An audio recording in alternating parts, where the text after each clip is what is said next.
Hi, welcome to For Flow with Chloe. Gee, it's been a while since we've done a tarot reading.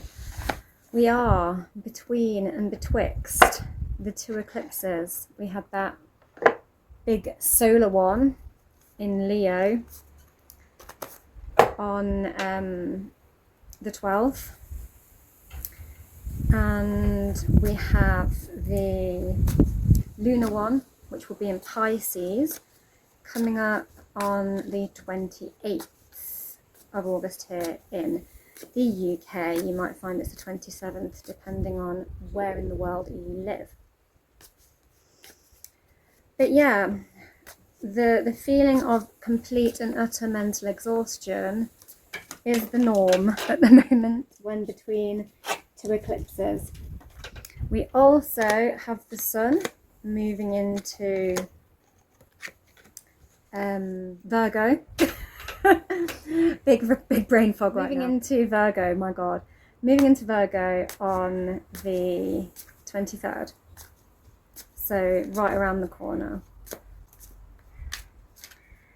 So that solar eclipse may have brought around, with the exhaustion, extreme emotional intensity, and undeniable realizations. The theme was, it's a south node in Leo eclipse, which is the first of these nodal shift eclipses into south node Leo and north node Aquarius.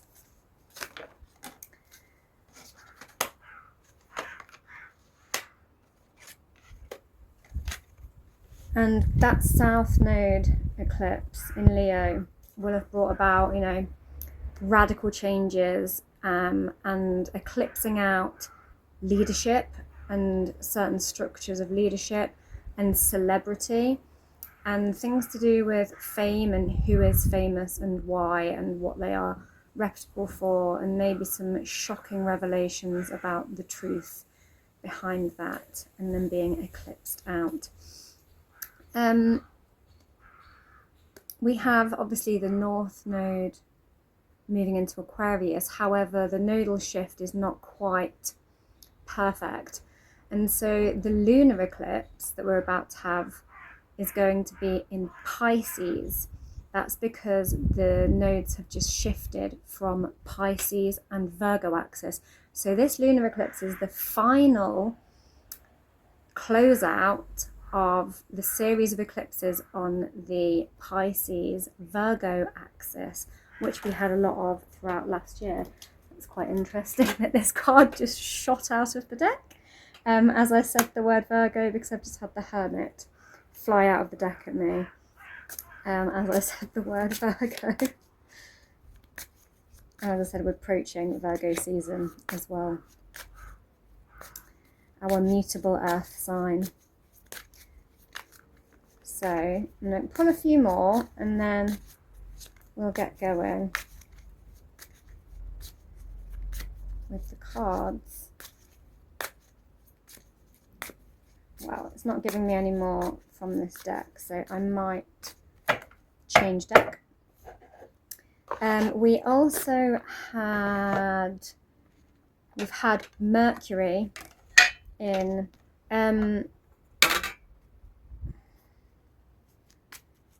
what was I even saying? Oh, there's one that's flipped over. Nice. That's the only one that's the wrong way up, seemingly. How strange. So it clearly wants me to take that one. Mercury in Leo, very combustible energy, as it was very close to the sun. And it still remains in Leo, but it was on that eclipse point, it was opposing Pluto, directly opposing Pluto, which is our planet of transformation. And Mercury is our planet of communication. So big messages from the planet of transformation about how to transform. It was also that Mercury was also having a lot of communications with all the other outer planets as well. Uranus, Neptune, Saturn and Jupiter. So there was big energy. So if you are also feeling emotionally overwhelmed at times and completely and utterly mentally fried. That be why. It was an eclipse, but it was also one with a bang and a fiery bang to it. Not just because it was solar, but that kind of combustible Mercury chatting to all the outer planets with it at the same time. Intense. The eclipse energy, it lasts for 6 months, and outer planets, the energy is felt slowly and often subconsciously, and so it sometimes feels like you can sense it, but the realization is just kind of out of your reach. But having that Mercury there, having that communication, that's an inner planet, a personal planet. And so there may have been some things that are like radical sudden realizations, and other things that you can't quite place mentally. We're not meant to feel it in our mind, we're meant to feel it in our gut, in our instinct, in our heart, in our vibes, which is why it takes quite a long time to maybe put our finger on what it is we are feeling and what it is we are sensing. It's very intuitive, but it's a fiery intuitive with that Mercury. Okay, and it being a solar eclipse. We had first out the Queen of Cups. She is our water queen. She symbolizes Cancer, the sign of Cancer, and she is very in her intuition. She is watery intuition though, which is very yin energy. It's very internal. It's very, there's a serenity to it and an inward reflection to it. This Mercury kind of intuitiveness that I was talking about, this fiery kind. The fiery kind is more yang. It's quite overt, and so it's more difficult for us to internally process, and it can have us having more big outward reactions because our feelings are more external about it, but we don't quite know what we're feeling, but it's all coming out. If I can put it that way. We also have the Ace of Wands, mental clarity, messages coming in. This is very Archangel Gabriel energy, the sword of truth. And the sword also, it's a swiftness, but it's a swift cutting away. There's a need to swiftly cut away from anything that doesn't intuitively fit.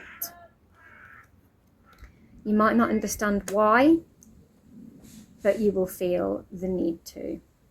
We also have the Eight of Pentacles. This is a very Virgo-y card, as it represents earth signs, and the 8 is building towards something with meticulous focus, with diligence, with dedication, which is all highly Virgo. And we are, as I said, coming into Sun in Virgo energy. So there is this sense of building and putting in the work and moving towards something to try and achieve a mastery of it, a distinction level in it, having worked tirelessly towards a certain point in your life. This can be physical work, this can be our day-to-day job work. This can also be, just where we've been investing our energy in anything, and where we've been constantly putting our energy into something and working away at something to try to refine it. We then have the Three of Cups. This is nice, this is harmonious, it's emotional coming together, it's quite celebrational, it's connections with those we deeply care about, deeply trust, and it forms this very positive kind of trine-like energy of the triangle, the harmonious triangle. So a need to come together with those who fully and truly emotionally understand with you, and who truly and completely, utterly, emotionally vibe with you. This doesn't have to be people you've known for a long time. This can be like people arriving in your life suddenly that you instantly feel this kind of emotional harmony with. But we also have the Five of Cups. The Five of Cups is an emotional dissatisfaction, feeling like everything is leaking out, feeling like everything is broken, sabotaged, and you can't see the positive. You might be feeling a lot of emotional loss, and like you're having to let go of a lot of things that maybe previously emotionally filled your cup. But you're not seeing the two upright cups still behind you. Stop focusing on the spilled, it's like crying over spilled milk kind of thing, and not seeing the cosmic gift in what you release.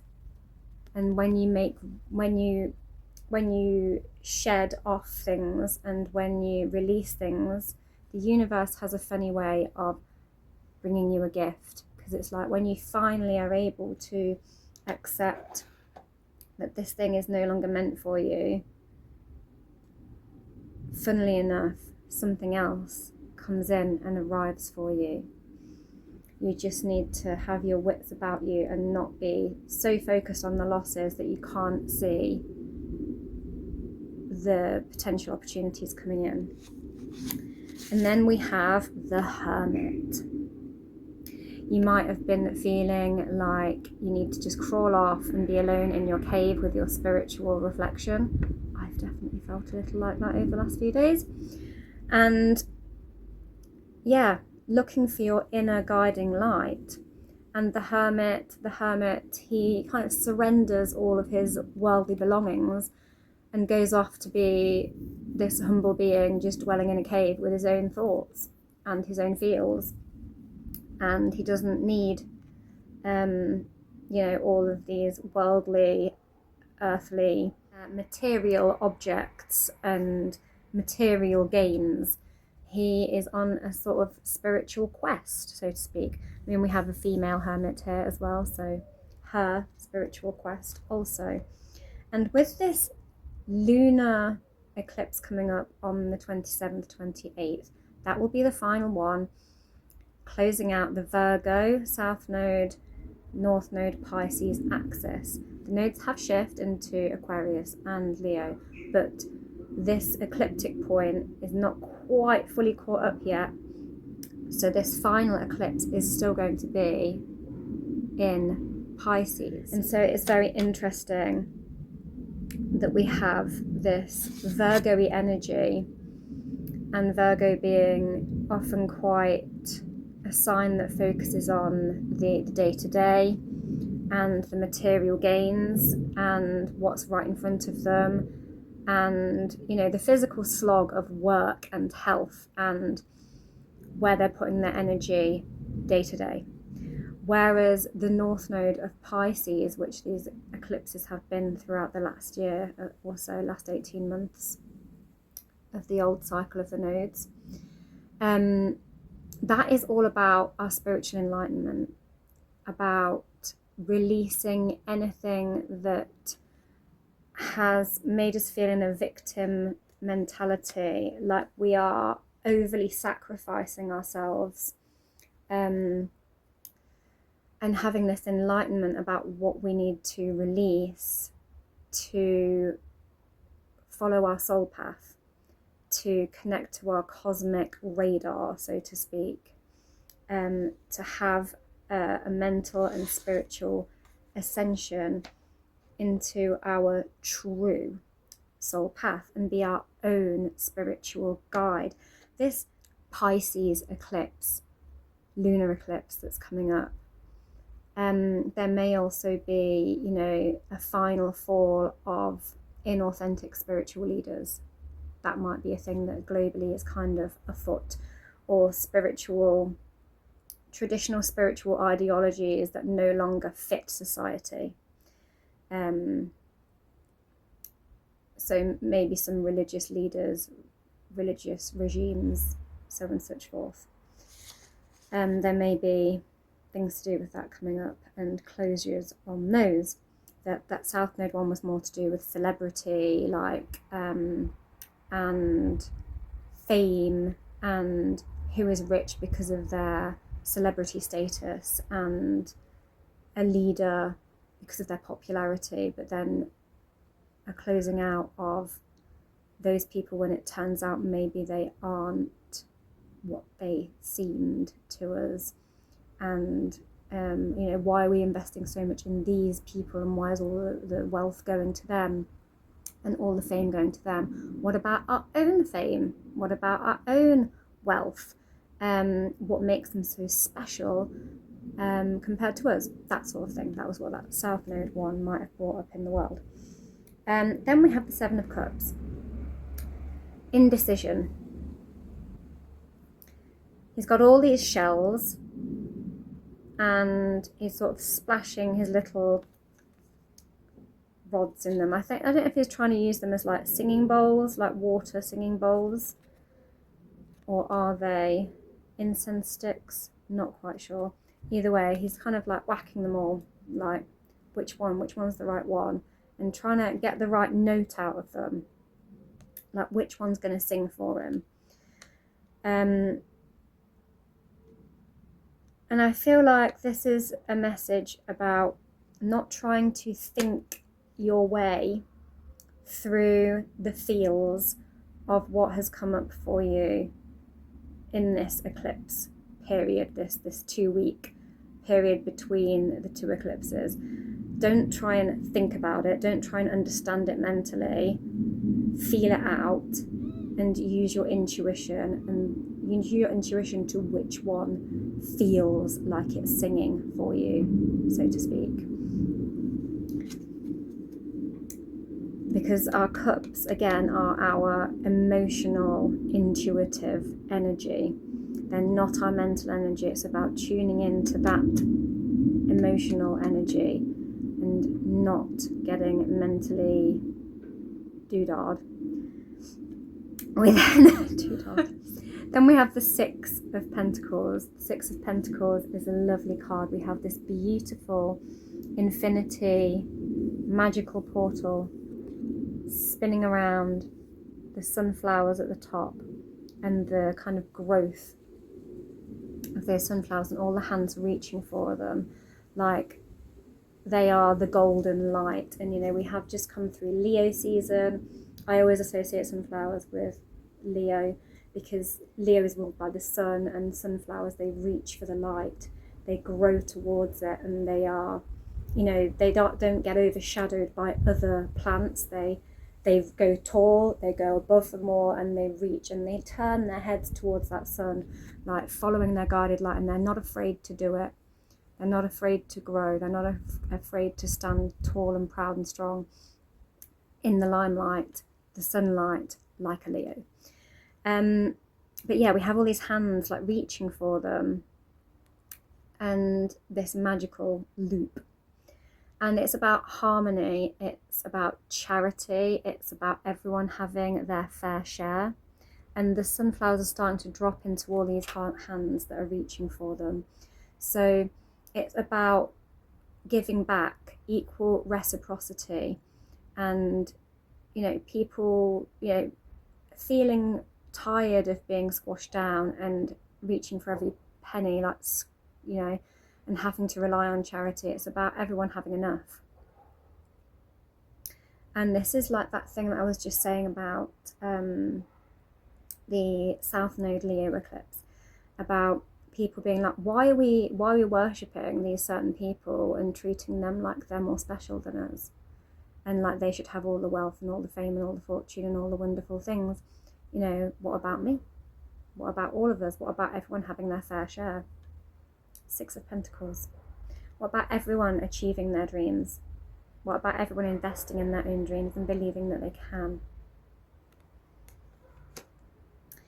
And then we have the Page of Wands. This is pure inspiration, pure initiation of fire energy. It's that spark. It's what lights you up. It's what gives you that flicker of energy. And, you know, he's got his staff, and it's like he's done kind of chopping the wood. Now he's looking how to set it ablaze with his spark.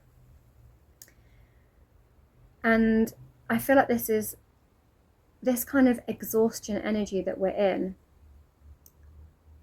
of, and this, I was talking about where we've been working away and, you know, diligently working away, what we've been putting our energy into, where we've been investing all our time and energy. And I feel like the Page of Wands coming up is asking us to stop investing energy in things that don't light us up. Only give your energy to things that light your spark, that intuitively light you up.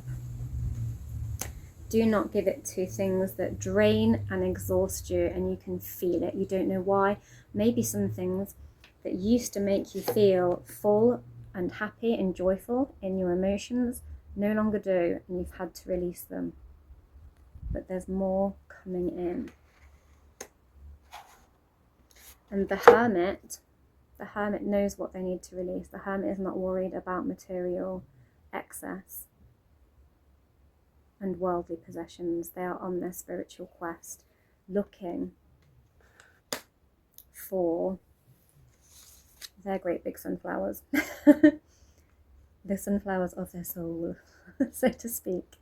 And what truly lights them up, what truly lights the Hermit's lantern. See the Hermit's lantern there? Sometimes they're carrying it on the staff and it's like a little torch.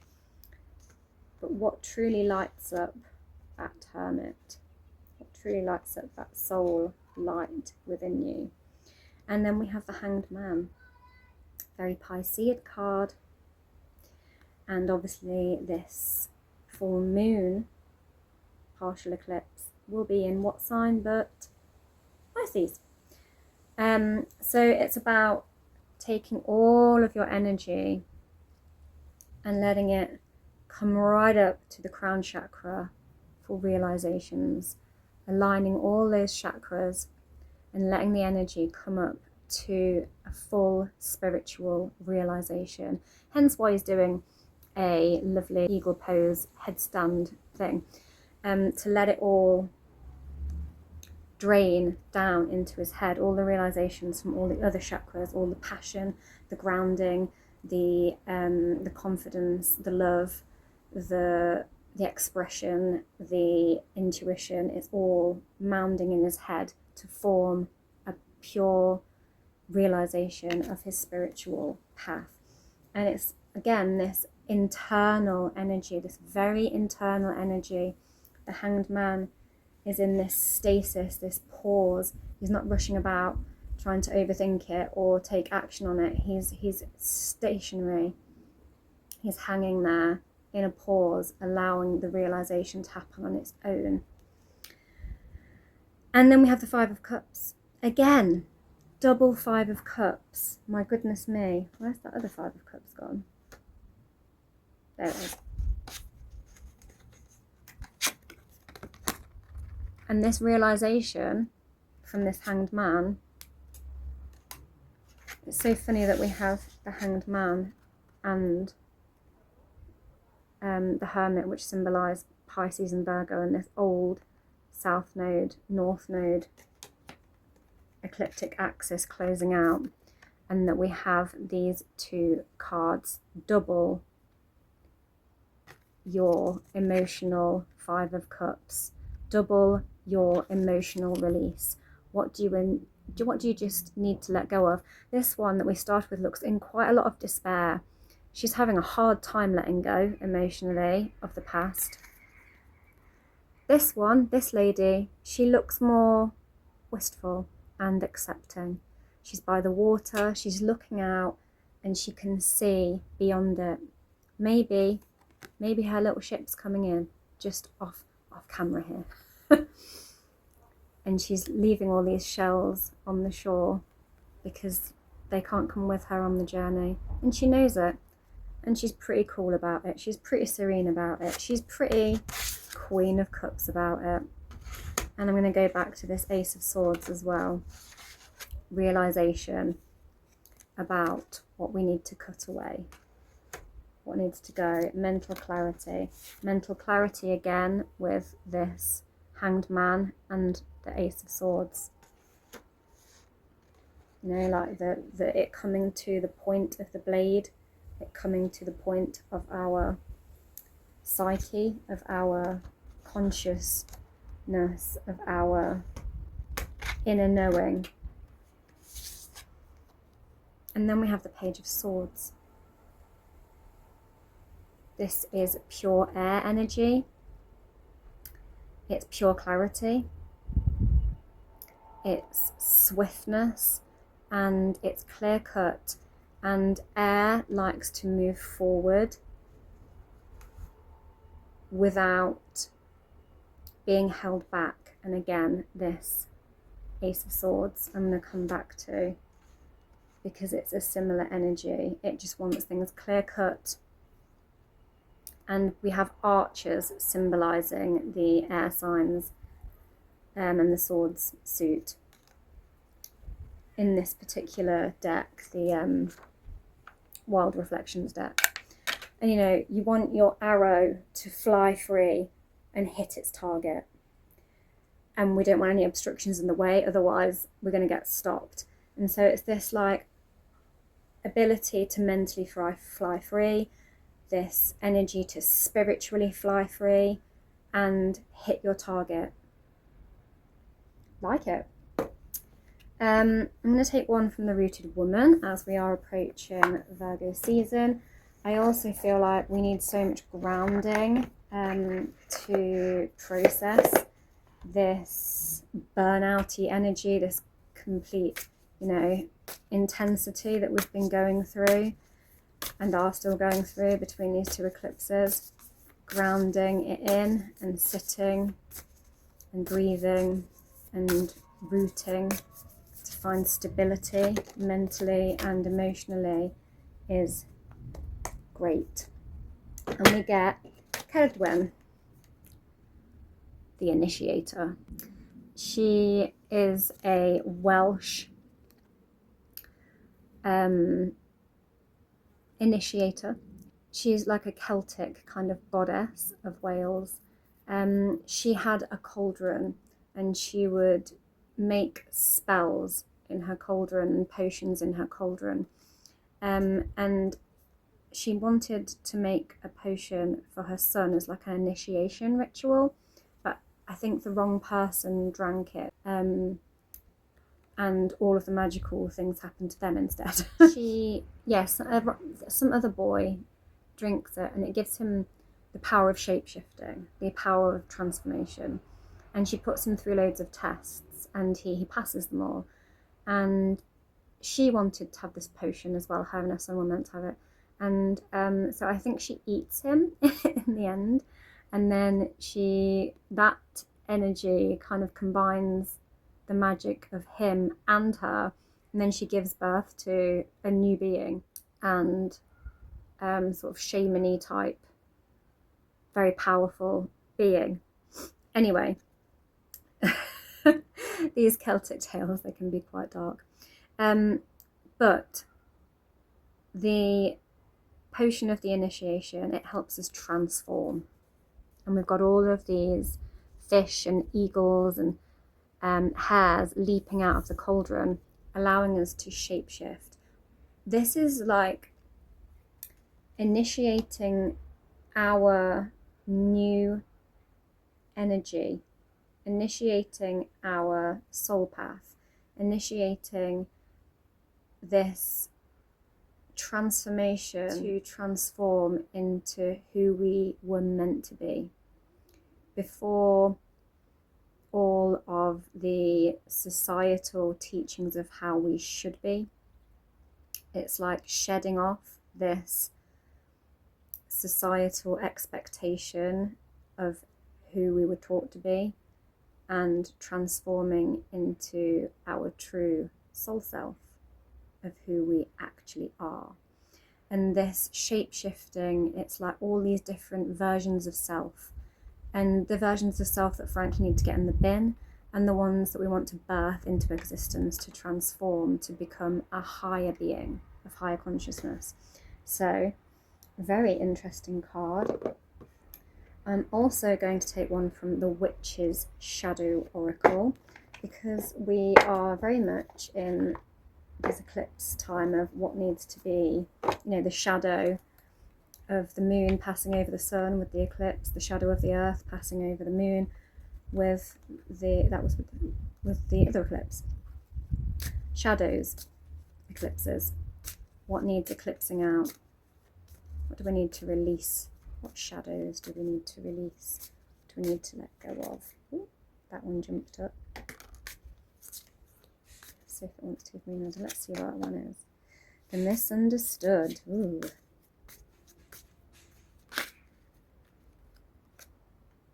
And the parent. We also have on the bottom the stars. Look to the stars. Pretty. Okay, so the misunderstood. Basically, where have you been feeling misunderstood in life? And does it matter? We are all misunderstood at times, and often our actions are interpreted incorrectly by others. And often we won't take action in a certain way because we are afraid we will be misunderstood. We won't put ourselves out there in a certain way because we fear being misunderstood. This is about not needing anyone else's validation. This is about knowing where you're coming from and not really worrying too much about people not understanding where you're coming from. Trust your own self. You don't need validating from others or by others as to how you feel, what you think, how you act. And so shedding that one away, eclipsing that one out, the parent. So this might be casting off versions of self linked to your childhood. We grow up in a certain family, we take on their values, certain behaviours within our family have effects on us, etc., etc. We don't have to remain that version of who we were as a child.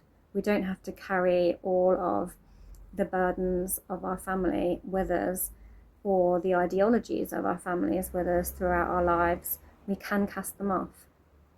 We can eclipse them. We can, overcome certain traits or roles or behaviors from childhood, or, roles and things that were assigned to us.